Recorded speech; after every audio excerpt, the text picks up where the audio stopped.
I've said it before and I'll say it again. When it comes to MMORPGs, I am an unabashed casual in every sense of the word. I've always added the qualifier of committed casual. Such is the amount of time that I pump into this genre of games. But as I don't really participate in raids or in-game content, I am firmly in the casual territory, and proudly so. But less proudly, I will proclaim that I am also someone who loves convenience. It is something I have had to work at to change my habits, such as bringing down my use of Amazon Prime to only when absolutely required, and I don't use Uber Eats or Deliveroo where possible owing to the business practices they employ and the effect that they are having on society.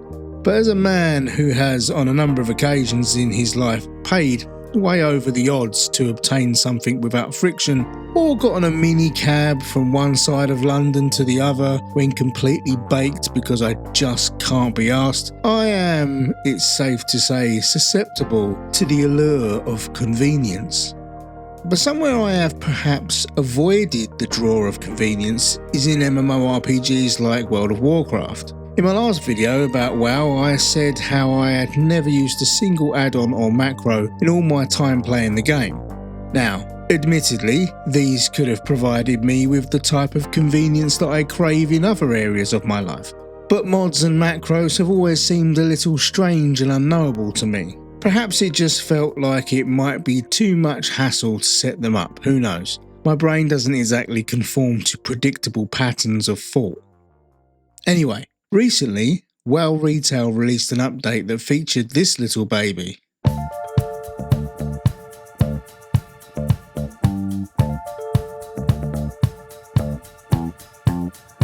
The one-button attack rotation.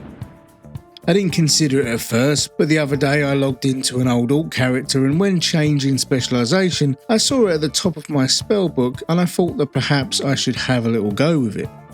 I had heard about it but hadn't planned to interact with it because I think that perhaps I'd decided that even though I am so casual, it would be like an admission of defeat somehow, like playing with the bumpers up at the bowling alley, the ultimate display of patheticness. But then I thought, who exactly am I looking to impress? I am 45 years old and I spend most of my time wearing sandals. What do I care about impressing anyone? Least of all the player base of MMORPGs who are, in perhaps their own different ways, just as flawed as my sandaled soul. So, why not embrace convenience? And then I thought, why don't I take it a step further? Not only will I bowl with the bumpers up, but I'm gonna go and get the stupid ramp thing and roll the ball down the lane. And by that I mean I will turn myself over to the built-in features of convenience WoW has to offer. I'll turn on the starter build for my talents and just let it sort of tell me what I should pick. Fuck it. So with that turned on, I dragged the attack rotation to the action bar and my journey to freedom began.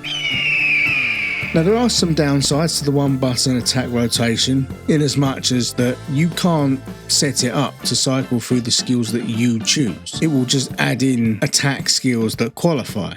But in this regard, I am giving myself over to WoW and letting them guide my hand, literally. So it's not so much of a problem. The other is that you do pay a small penalty in terms of damage output. Something to do with your global cooldown time is increased, which is only going to be a problem when you're doing the most end game of end game content. But what is my aim here? Apart from just being able to turn my brain off a bit more, what am I looking to get out of this experiment? Well, my thinking is that I've always fancied doing a bit of healing or tanking. I've tanked in WoW Classic with my Guardian Druid through a few dungeons and it was alright, but one of the problems I think I have is splitting my attention between the attack rotation and the more utility situational skills, blocks and interrupts, etc. The more reactive stuff. So for example, the first character I decided to try this on was my Restoration Druid, Fartleby. Are there better healing classes? Maybe. But as you so often find on threads on Reddit, the best or easiest class for a given job is the one you enjoy the most, which does sound like a bit of a cop-out, but still. I have tried most classes out of the healing classes and I enjoy the druid the most, so we'll have a go with that. Immediately having the attack rotation taken care of by the one button meant that I had my range of healing abilities all within comfortable reach of my left hand through buttons 1 to 6 on action bars 1 and 2. Now, I'm not saying I'm going to suddenly become amazing, I am not. I am still as prone to derpy moments as I was before, but do you know what? I really enjoyed myself. It actually felt like I was genuinely a bit more effective in the task at hand, and I ran some follower dungeons and got the character up to level 80. Then I figured out where and what situations I would use certain combination of heals, and in between I could just hammer the one button to add in some additional attacks. Even in solo PvE open world stuff, I found that I wasn't dying as much because I could just pump out damage but keep my own heals up to save myself, whereas before I may have become a bit too tied up in making sure I was doing damage and then got creamed. So this new setup really opened things up for me and allowed me to enjoy it at the same time. It's nice to be able to play with your head up a bit more. I decided to park Fartleby for the moment and have a go at converting one of my alt warriors to the protection specialisation. Prior to this, I had really only played my Fury warrior, Butt Slag. So I dragged Dogfart out from the pantheon of alts, logged in and activated the new one button setup again. Just like the healer role, my thinking was that if the attack rotation was taken care of by the one button, then my concentration could be on applying my shields, debuffing the enemies and taunting to keep the enemies focused on me. I added Victory Rush in there as this serves as my self-heal, and off I went. And I'll be honest, again, I had a ruddy good time. I felt invincible as I interrupted attacks and soaked up blow after blow. For I am mighty. So I leveled him up to 80 for my plan to use this new setup to run dungeons with other real players in these support roles. How would I perform in these scenarios with my newfound confidence? Who knows? Healing, I suspect, would definitely be more of a challenge than the tanking, I think, but I was interested to see whether this new age of convenience was going to open up more of the game for me. Confidence plays a massive part in anything, and the same goes here. I thought I would take the one button Precious for a spin on some damage dealing classes for funsies. So first, I tried being a balanced druid, as I have always liked the skill set and spells, but always found myself to be very squishy and died a lot. Again, probably a skill issue, but perhaps with all the abilities to focus on, I could trap enemies and heal myself in between attacks. I could do a bit better, and while I didn't necessarily ascend to my final form, I did rather enjoy it. I also had a go with my Frost Mage, and again this was fun, but perhaps the least successful of the lot. I'm not sure why, but I will come back to it.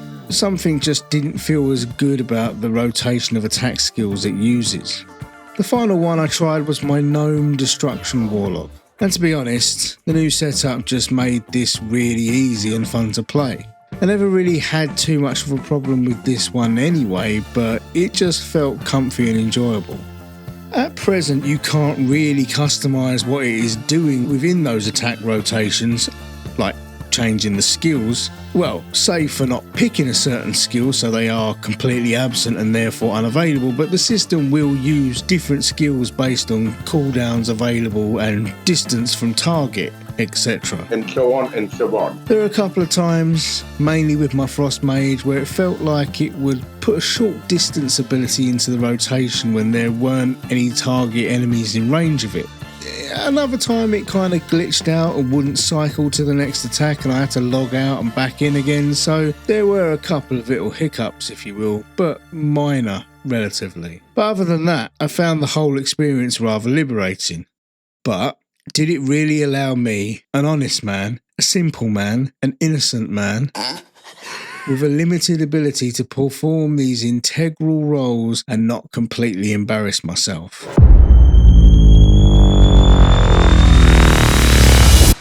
Yeah, it was fine. It was fun. I actually enjoyed healing more than tanking, I think, and I know some of you swinging dicks out there must be thinking that this is all awfully pathetic, but it really did make a difference having the rotation just carry some of the moment-to-moment weight, allowing me to concentrate on other things.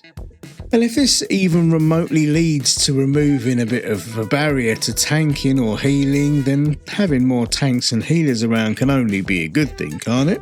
Not to mention that this is a great accessibility tool as well. But I don't think this is only for that. I think this is for everyone. There are some other people who have been talking about things around balancing issues, and I guess there's always going to be issues around balancing. It's something you have to continually tweak, so I'm not really going to talk about those, but obviously if this becomes too powerful and is favoured in endgame content over the traditional method, then it should be tweaked and nerfed and changed and whatever needs to be done to make sure that it gives you a leg up but doesn't allow you to go all the way to the top level. But as I was making this video, I was cruising about Reddit reading posts about the topic, and one post spoke of a theory. I'm sure it's not a particularly original theory, many other people have that theory, but it was a theory that I too had been thinking about in some way. I had started this little mini project to see if it gave me a certain freedom, but after playing with the new system for a bit, I started to move beyond that scope into other, more ambitious questions. Namely, are we looking at another stone in the path to a new World of Warcraft? A faster, more modern and streamlined World of Warcraft? And if that is the case, might that actually be a good thing?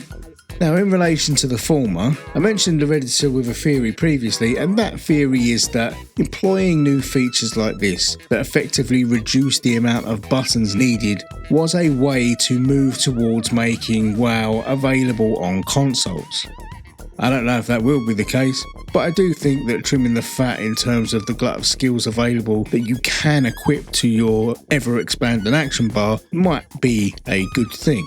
I was out for a walk and I was thinking about WoW, but if it controlled a bit more like Fortnite and the skills were reduced to something like 10 active ones. Although in this case, with the auto-rotation attack, you could have a ton of skills rammed in there, but effectively you're working off of 10 actions which you can initiate at a click of a button. Could a reduction in active slots, something more akin to Guild Wars 2, sort of sharpen the focus, where you'd have to choose which 8 utility or auxiliary skills you would have in addition to your attack rotation, having to choose from a limited amount of auxiliary and utility skills?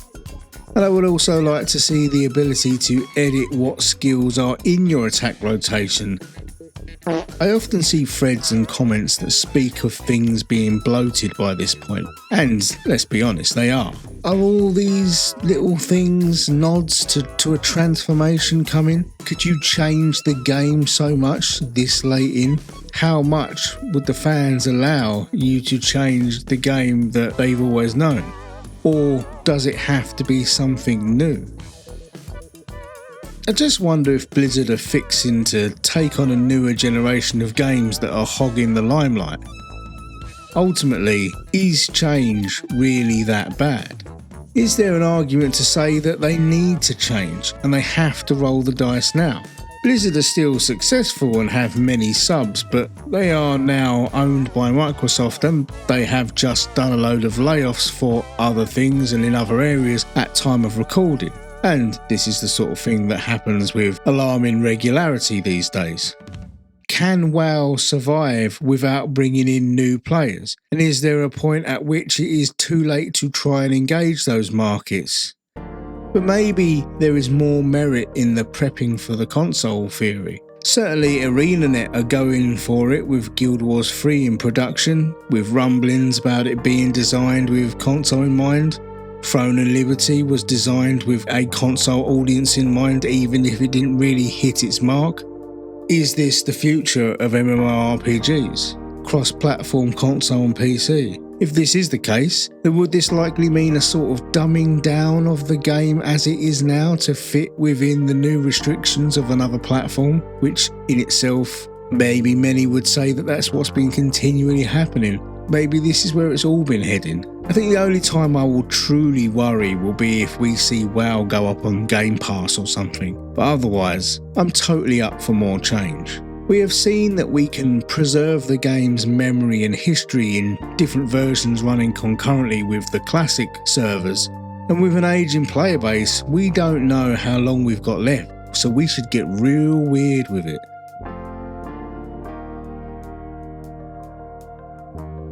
Thanks for watching. There was a little disruption to what loosely constitutes a schedule because I went on holiday to the Costa del Sol, so yeah, fuck you I guess, but I'm back now, so I've got a few ideas, so I guess I'll just get back to it and hopefully I'll catch you on the next one.